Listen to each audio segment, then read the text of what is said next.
मुझे बताएं, अफगानिस्तान आपने बोला कि रशिया से आजाद करवा दिया, यानी हम लोगों ने आजाद करवाया, तो ये कश्मीर क्यों नहीं आजाद करवाया? तालिबान को अब आज़ाद करने का बड़ा सवाल किया जा रहा है, जवाब माँगा जा रहा है। इस मुत्तलिक खान साहब ने कहा है कि जनरल रिटायर्ड कमर जावेद बाजवा साहब ने कहा था कि उनको आबाद किया जाए तालिबान को। कहना ये है कि अफगानिस्तान के अंदर जाके तालिबान को जो है या टीटीपी को जो है वो मारना होगा, उनकी मार लगानी होगी, उनको कंट्रोल करना होगा, उनको डराना धमकाना होगा, उनके ऊपर अटैक करना होगा, यानी कि कुछ भी करना होगा लेकिन उनको मारना होगा। आपने देखा हमारे बहुत सारे ऐसे वाक़यात सामने आते रहे कि पाकिस्तान अफवाज जो है पाकिस्तान की उनकी जो है वो मदद की वजह से और उनके साथ की वजह से इन लोगों ने उनको शिकस्त दी है और अब ये अपने ही मौसनों को जो है वो सामने आ गए। तो अब इनको लग पता जाएगा क्योंकि इनका कभी पाकिस्तानी अफवाज के साथ वास्ता नहीं पड़ा। से बहुत सारे नाम दिए गए टीटीपी को जो है ये दहशतगर्दों को घर में बसाया भी जाता रहा। अच्छा ये वही ख्वारिज हैं। Can you imagine? आप पॉलिसीज देखिए ज़रा हमारी कितनी ज़बरदस्त पॉलिसीज़ हैं कि कभी उनको कहते हैं कि कौमी धारे में शामिल करना, कौमी धारे में शामिल किया जाता है उनको, एहसान उल्लाह एहसान फरार हो जाता है आराम से जेल तोड़ के।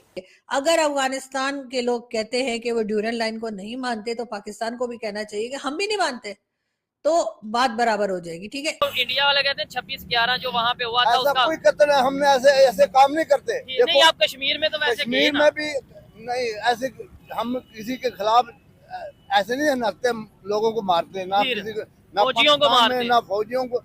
जब हम मुसलमान के ऊपर जुल्म होता है ना, हाँ। उसका मुसलमान पर फर्ज है कि उसका दिफा करे। और अगर वो ड्यूरल लाइन को नहीं मानते और वो लोग कहते हैं कि नहीं ये ग्रेटर अफगानिस्तान बनेगा और हम इस ड्यूरल लाइन को नहीं मानते, तो फिर पाकिस्तान भी कहते कि थी हम भी ड्यूरल लाइन को नहीं मानते, यानी कि अफगानिस्तान हमारा हिस्सा है। ये तो हम कब से बोल रहे हैं, ये तो जब तालिबान की गवर्नमेंट आई भी नहीं थी ज़ैद हामिद साहब, तब भी हमने सुना था कि पाकिस्तान कहता है कि जी अफगानिस्तान तो हमारा 5वां सूबा है।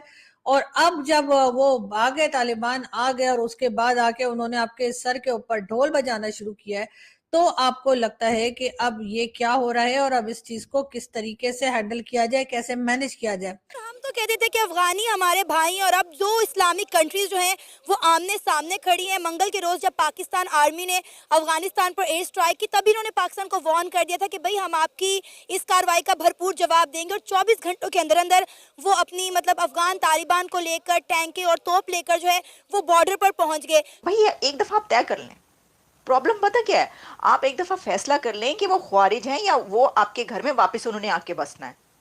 जब आप ये फैसला कर लेंगे तो फिर आप सही जंग लड़ सकेंगे, फिर आप ये फैसला हो सकेगा कि वो उन्होंने अटक तक ही पहुंचना है या आगे भी पहुंचना है, कहां तक मार्च करना है। बात हो रही है अगर हमारे साथ तालिबान की ही अगर हम बात करें, और तो तालिबान के साथ साथ हम बात करेंगे भारत की।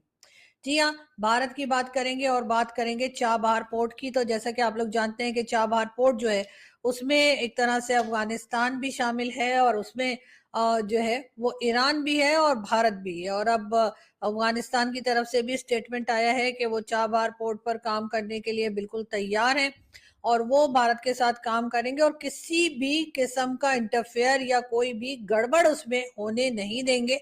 अभी तक यही फैसला नहीं हो पा रहा, तो इसको आप एक वीकनेस कहेंगे ना? ये जो बात कही जा रही है कि जी ये क्या, ये तो आप वीक हो गए उनके सामने, क्या हो गया आपको? एनीवेज मैं आपको बताती हूँ क्या कहा गया। ख्वारिज का अफगान तालिबान की पोस्टों का इस्तेमाल करते हुए हमला लेकिन पसपा कर दिया गया।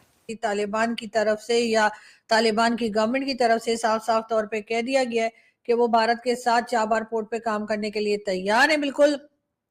और वो किसी तरह की भी गड़बड़ जो है, चाहे किसी भी तरफ से हो, चाहे वो चाइना की तरफ से हो, चाहे वो पाकिस्तान की तरफ से हो या कोई भी दूसरी कंट्री हो, उसको वो बिल्कुल भी बर्दाश्त नहीं करेंगे। लगता है कि अफगान तालिबान किसी भी आर्मी से डरते हैं, क्योंकि अगर आपको याद हो तो ये वो कौम है जो 40 साल हालते जंग में रही है, जिन्होंने अपने मुल्क से रूस और अमेरिका को मार भगाया, लेकिन उनके सामने घुटने नहीं टेके।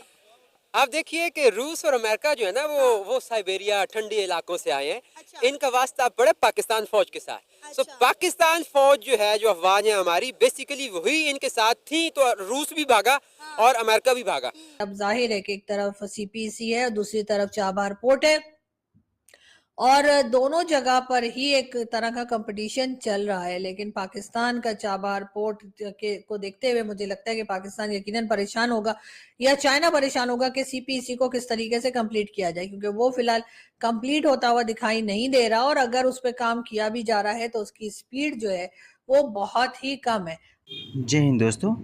आज पाकिस्तान बोल रहा है कि पाकिस्तान ने अफ़गानिस्तान के लिए क्या नहीं किया और ये अफ़गानिस्तानी एहसान फरामोश है और पाकिस्तान के एहसानों को भूल चुके हैं। पर इन लोगों को ये नहीं पता कि अफ़गानिस्तान को तबाह भी अगर किसी ने किया है तो वो पाकिस्तानी है। जब रूस और अमेरिका वहाँ पर लड़ रहे थे तब अमेरिका को अड्डे पाकिस्तान ने दिए थे और तब डॉलर छापे थे।